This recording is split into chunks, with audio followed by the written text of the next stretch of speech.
And joining me now is a very special guest, Vibhuti Bhushan Jena is transport minister Odisha. बहुत बहुत शुक्रिया जेना जी हमसे बात करने के लिए। ये बताइए, मैं अभी वो सीन्स टीवी पर एक बार फिर दिखाऊंगा जिस तरह से एक बड़े अफसर को, एक एडिशनल कमिश्नर लेवल ऑफिसर को, म्युनिसिपल ऑफिसर को जिस तरह से मारा पीटा गया, वो भी उनके ऑफिस में, और वो भी लोगों ने जो बीजेपी के एक लीडर से जुड़े हुए हैं भुवनेश्वर में। क्या कहेंगे, क्या आप मानते हैं ये बहुत ही शर्मनाक है? ये निश्चित रूप से ये शर्मनाक की बात है, लेकिन ये निंदनीय है। ये ऐसे नहीं होना चाहिए। कोई अगर अफसर काम नहीं करता है तो उनसे पूछताछ करने उनका पास जाएंगे, उनको भी बुलाइए, ये काम भी सुलझा सकते हैं हम।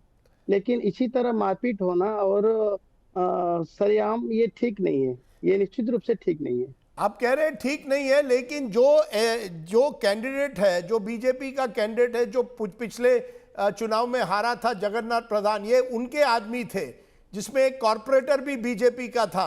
किसी ने उस प्रधान जी को अरेस्ट नहीं किया है जो इसके पीछे है।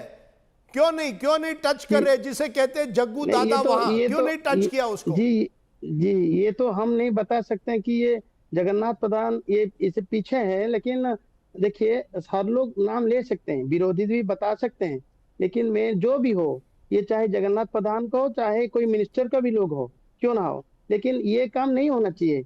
और तो सरकार की ओर से तो कार्रवाई हुई है। नहीं, कार्रवाई हुई है सर, कार्रवाई हुई है। लेकिन जो जीवन राउत, जो कॉर्पोरेटर था, जो ये मारपीट में शामिल था, उसने कहा कि ये अफसर जो है उन्होंने बीजेपी नेता जगन्नाथ प्रधान को इंसल्ट किया, इसलिए हमने किया। ये क्या बात हुई? किसी नेता को इंसल्ट करना यानी उससे हाथापाई होगी? अभी ऐसे कैसे चलेगा सर शासन? जी राजीव जी, ये हाथापाई जो हुआ ये तो निंदनीय है। हम सभी लोग सरकार की ओर से, हम भी और माननीय मुख्यमंत्री भी निंदा करते हैं और कार्रवाई भी हुआ है। प्रधान जी को अरेस्ट क्यों नहीं किया गया है? प्रधान जी जो इसके पीछे जिसका नाम आ रहा है, उनको अरेस्ट क्यों नहीं किया गया? इंक्वायरी चल रहा है। कोई बता दे किसी का नाम, कोई बता दे, कोई हमारा नाम भी कोई नहीं बता सके तो बता दे, तो मुझे क्या अरेस्ट होना पड़ेगा क्या? ऐसे नहीं है, लेकिन इंक्वायरी चल रहा है। और जो आपने बताया, कॉर्पोरेटर ने ऐसे बताया, ये भी इन्वेस्टिगेशन का बात है, तदंतर चल रहा है। अगर ये सही निकला तो अरेस्ट ही होंगे, निश्चित अरेस्ट होंगे। सर मुझे ये बताइए कि ये गुंडागर्दी की ये ताकत कहां से आती है? उनको लगता है कोई उनको टच नहीं कर सकता है, इसी वजह से कुछ नेता समझते हैं कि वो they are above the law, वो कानून के ऊपर भी है।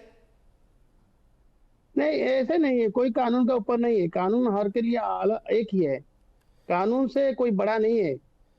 सर मैं इसलिए पूछ रहा हूं क्योंकि नवीन पटनायक जो पूर्व मुख्यमंत्री थे, उन्होंने ये मामला उठाया है। उन्होंने कहा अपने राजनीतिक जीवन में मैंने कभी ऐसा कुछ नहीं देखा है, ये सबसे बड़ी शर्मनाक चीज है ओडिशा में। क्या कहेंगे आप नवीन बाबू को? राजीव जी, मैंने देख रहा था, नवीन बाबू का स्टेटमेंट भी पढ़ रहा था। नवीन बाबू बता रहे थे ये हाथ है, जगन्नाथ प्रधान का हाथ है, ये से बता रहे थे। और माननीय मुख्यमंत्री जी को भी रिक्वेस्ट किए हैं ये कार्रवाई करने के लिए, लेकिन तो तदंतर चल रहा है।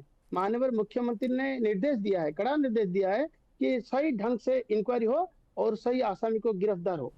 सर लेकिन क्या वजह है, आप राजनीति में है, क्या राजनीतिक लोग जो है अपने आप को इतना बड़ा समझने लगे हैं कि इस तरह से अगर आप कमिश्नर के साथ ऐसा बर्ताव करेंगे तो आम आदमी का क्या होगा सर?